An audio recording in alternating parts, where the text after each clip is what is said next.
తెలంగాణ రాజకీయాల్లో ఉత్కంఠ రేపుతోన్న Jubilee hills ఉప ఎన్నిక పోలింగ్ చివరి దశకు చేరుకుంటోంది. పోలింగ్కు ఇంకొక గంట మాత్రమే సమయం మిగిలి ఉంది. 6 గంటలలోపు క్యూ లైన్లో ఉన్న వారికి ఓటు వేసేందుకు అధికారులు అవకాశం కల్పించనున్నారు. మధ్యాహ్నం 3 గంటల వరకు 40.20% పోలింగ్ నమోదైంది. ప్రతిష్టాత్మకంగా భావిస్తోన్న జూబ్లీ హిల్స్ ఉప ఎన్నికల్లోనూ పోలింగ్ శాతం ముందుకు కదలట్లేదు. ఉప ఎన్నికను ప్రధాన పార్టీలు ఛాలెంజ్గా తీసుకున్నప్పటికీ పోలింగ్ శాతంలో ఏమాత్రం మార్పు కనిపించట్లేదు. ఉదయం నుంచి మందకొడిగానే కొనసాగుతోంది. జూబ్లీ హిల్స్ ఓటర్లు ఓటేసేందుకు ఆసక్తి చూపట్లేదు. ఎన్నికల సంఘం అవగాహన కల్పించిన ఓటర్లు ఇళ్ల నుంచి కదలట్లేదు. బస్తీల్లో తప్ప మిగతా అన్ని ప్రాంతాల్లో ఓటింగ్ స్లోగానే నడుస్తోంది. జూబ్లీహిల్స్ ఎన్నికల్లో పోటీ చేస్తోన్న కాంగ్రెస్, బీజేపీ, బీఆర్ఎస్ అభ్యర్థులు వారి డివిజన్లలో ఓటు హక్కు వినియోగించుకున్నారు. యూసఫ్గూడలో కుటుంబ సభ్యులతో కలిసి కాంగ్రెస్ అభ్యర్థి నవీన్ యాదవ్ ఓటేశారు. నవోదయ కాలనీలోని పోలింగ్ బూత్లో బీఆర్ఎస్ అభ్యర్థి సునీత ఫ్యామిలీతో కలిసి ఓటు హక్కు వినియోగించుకున్నారు. అలాగే శ్రీనగర్ కాలనీలోని బీజేపీ అభ్యర్థి లంకల దీపక్ రెడ్డి ఓటేశారు. ఇక పోలింగ్ కేంద్రాల దగ్గర 3 అంచెల భద్రత కొనసాగుతోంది.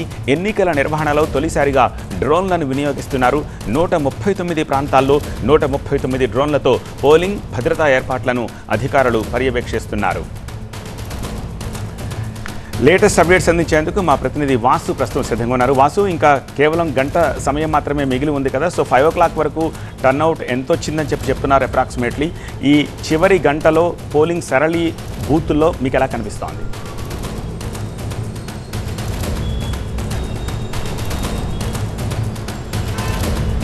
సత్య, ఉదయం నుంచి కూడా పోలింగ్ సరళిని ఒకసారి మనం చూసుకుంటే ఉదయం 7 గంటలకు స్టార్ట్ అయింది. 7 గంటల నుంచి 11 గంటల వరకు కూడా కాస్త స్పీడ్గానే ఓటర్లు ఓటేయడానికి పోలింగ్ కేంద్రాలకు వచ్చారు. సో 11 నుంచి మళ్ళీ 1 o'clock దాకా కొద్దిగా స్లోగా వచ్చిన సిచ్యువేషన్ మనకు కనిపించింది. సో మళ్ళీ ఆఫ్టర్ 1 o'clock తర్వాత కొద్దిగా మళ్ళీ ఓటర్లందరూ కూడా తమ ఓటు హక్కు వినియోగించుకునేందుకు పోలింగ్ కేంద్రానికి వచ్చిన సిచ్యువేషన్ కనిపిస్తుంది. సో ఇప్పటికే ప్రతి 2 hours ఒకసారి election commission polling percentage release చేస్తుంది.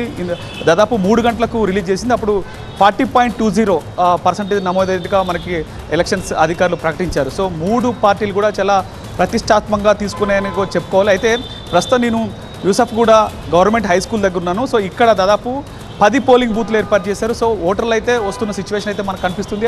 6 గంటల వరకు ఏదైతే మీరు ఇప్పుడు స్క్రీన్ మీద విజువల్స్లో చూస్తున్నారో ఈ 10 బూతులకి మెయిన్ ఎంట్రన్స్ అదేగా కనిపిస్తుంది. ఈ 10 బూతులకు సంబంధించి ఎవరైనా 6 గంటల లోపల ఈ లోపలికి ఆ గేట్ దాటి లోపలికి ఎవరు వస్తారో వాళ్ళందరికీ ఓటు హక్కు కల్పించే అవకాశం అయితే మనకు కనిపిస్తోంది. అధికారులు కూడా అదే స్పష్టం చేస్తున్న పరిస్థితి నెలకొంది. ఒక్కసారి మనం జూబ్లీ హిల్స్ నియోజకవర్గానికి సంబంధించి ఒకసారి మనం పర్సంటేజ్లు పరిశీలిస్తే తెలంగాణ రాష్ట్రం ఏర్పడిన తర్వాత 2014 జరిగిన ఎన్నికల్లో జూబ్లీ హిల్స్ నియోజకవర్గంలో 50.18% ఓటింగ్ శాతం నమోదైంది. అదే 2018 అసెంబ్లీ ఎన్నికల్లో చూసుకుంటే 45.59% నమోదైంది. 2023 అసెంబ్లీ ఎన్నికల్లో జూబ్లీ హిల్స్లో 47.58% నమోదైంది. సో మొత్తానికి చూసుకుంటే ఈసారి ఈ ఫిగర్ క్రాస్ అయిద్దా ఏంటి అనేది మాత్రం వేచి చూడాల్సిన అంశం కనిపిస్తుంది. ఎందుకంటే 3 పార్టీలు, ఇటు అధికార కాంగ్రెస్ పార్టీ, బీఆర్ఎస్, బీజేపీ 3 పార్టీలు కూడా వాళ్ళ అభ్యర్థులను గెలిపించుకునేందుకు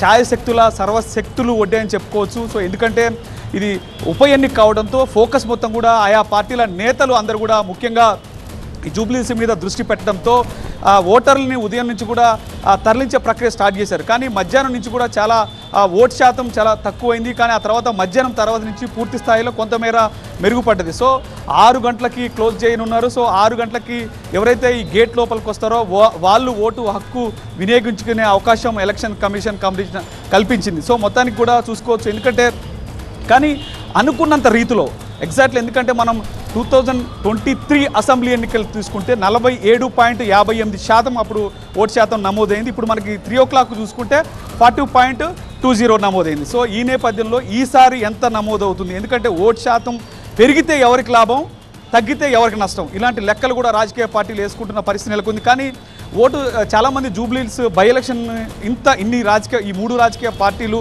పూర్తిగా విస్తృతంగా దాదాపు 20 డేస్ ప్రచారం చేయడం, ఇటు సీఎం రేవంత్ రెడ్డి కావచ్చు, బీఆర్ఎస్ Right. పార్టీకి సంబంధించిన వర్కింగ్ ప్రెసిడెంట్ కేటీఆర్తో పాటు ఇటు బీజేపీకి సంబంధించి కేంద్ర మంత్రి కిషన్ రెడ్డి, బండి సంజయ్, సో అనేక మంది ఓటు శాతం పెంచేందుకు తమ అభ్యర్థులు గెలిపించాలంటూ అభ్యర్థులు చేసినప్పటికి కూడా సో ఓటు శాతం మాత్రం పెరగని పరిస్థితి మనకు కనిపిస్తోంది. మొత్తానికి మరికొద్ది సేపు తర్వాత ఎంత పోలైంది అనేది మాత్రం అధికారులు మరోసారి వెల్లడించనున్నారు.